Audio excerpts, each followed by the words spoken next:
Mahasiswa sekalian, jumpa kembali dengan saya Dr. Andes Andi Ahmad dengan asisten dosen Saripudin SPD.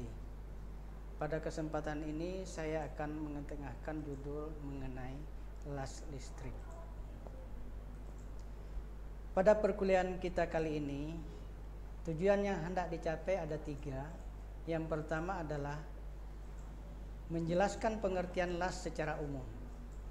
Kedua, menjelaskan macam-macam peralatan listrik dengan benar. Yang ketiga adalah membedakan macam-macam las listrik. Itulah tujuan yang hendak kita capai pada perkuliahan ini. Nah, apa itu las listrik? Las listrik adalah penyambungan logam dengan menggunakan tenaga listrik sebagai sumber panas. Itulah yang dimaksud dengan las listrik. Las listrik ini digolongkan atas 2. Yang pertama adalah las listrik dengan elektroda karbon. Yang kedua adalah las listrik dengan elektroda logam. Las listrik dengan elektroda karbon dibagi lagi menjadi 2. Yang pertama adalah las listrik dengan elektroda karbon tunggal. Yang kedua adalah las listrik dengan elektroda karbon ganda. Sedangkan las listrik dengan elektroda logam dibagi menjadi 3. Yang pertama adalah las listrik dengan elektroda berselaput.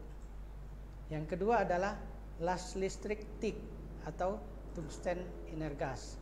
Yang ketiga adalah las listrik submerged.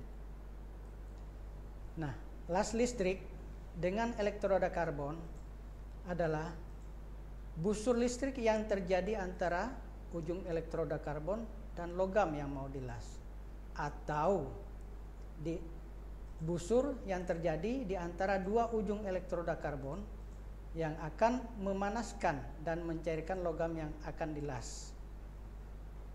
Nah, gambar di bawah ini adalah yang sebelah bagian ini adalah yang satu elektrodanya, sedangkan yang sebelah bagian ini adalah yang menggunakan 2 elektroda. Elektroda listrik dengan elektroda berselaput adalah busur listrik yang terjadi di antara ujung elektroda dan bahan dasar yang akan mencairkan ujung elektroda dan sebagian bahan dasar.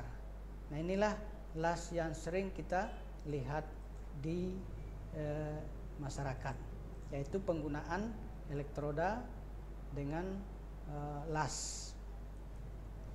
Las listrik MIG adalah juga las busur listrik di mana panas yang ditimbulkan oleh busur listrik antara ujung elektroda dan bahan dasar karena adanya arus listrik.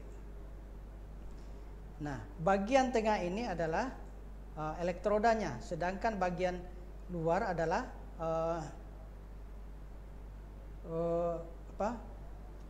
penyambungnya. Jadi elektroda ini yang akan bergerak dan inilah yang akan mencair sehingga terjadi pengelasan. Berikutnya adalah las listrik submerged. Umumnya las ini adalah otomatis atau semi otomatis, menggunakan fluksi serbuk untuk pelindung dari pengaruh udara luar. Selanjutnya, pengkutupan elektroda. Pengkutupan elektroda ini ada 2. Yang pertama adalah pengkutupan langsung. Yang dimaksud dengan pengkutupan langsung adalah kabel elektroda dipasang pada terminal negatif dan kabel massa dipasang pada terminal positif. Nah, ini kabel negatif disambungkan dengan pemegang elektroda, sedangkan yang positif disambungkan dengan massa. Jenis yang kedua adalah pengkutupan terbalik. Yang dimaksud dengan pengkutupan terbalik adalah kabel elektroda dipasang pada terminal positif dan kabel negatif dipasang pada terminal negatif. Ini yang dimaksud dengan pengkutupan terbalik. Jadi yang positif dari trafo disambungkan dengan pemegang elektroda, sedangkan yang negatif disambungkan dengan massa. Peralatan las. Peralatan las yang pertama adalah pesawat las. Pesawat las ini adalah bagian yang akan menghasilkan arus listrik untuk pengelasan. Ada bermacam-macam pesawat las. Tetapi bila ditinjau dari jenis arus yang keluar, dapat digolongkan sebagai berikut. Yang pertama adalah pesawat las arus bolak-balik atau AC. Yang kedua adalah pesawat las arus searah atau DC. Dan yang ketiga adalah pesawat las arus bolak-balik dan arus searah atau AC DC. Nah, ini adalah bentuk pesawat las yang menggunakan trafo las atau yang disebut dengan pesawat las arus bolak-balik atau AC. Berikutnya adalah kabel las. Kabel las biasanya dibuat dari tembaga yang dipilin dan dibungkus dengan karet isolasi. Yang dimaksud dengan kabel las ada 3 macam, yaitu kabel elektroda. Jadi untuk yang ke pemegang elektroda. Kemudian kabel massa yang disambungkan ke massa. Dan terakhir adalah kabel tenaga, ini untuk yang menggunakan trafo las. Jadi bentuk kabelnya seperti gambar berikut ini. Yang bagian tengahnya adalah yang kabel lasnya. Berikutnya adalah pemegang elektroda. Pemegang elektroda terdiri dari mulut penjepit dan gagang yang dibungkus oleh penyekat. Mulut penjepitnya bagian ini. Sedangkan gagangnya adalah bagian yang ini, yang dibungkus agar tidak terjadi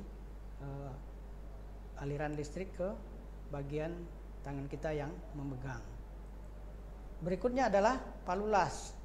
Gunanya adalah untuk melepaskan dan mengeluarkan terak las pada jalur las dengan jalan memukulkan atau menggoreskan pada daerah las. Ini hanya digunakan untuk las listrik.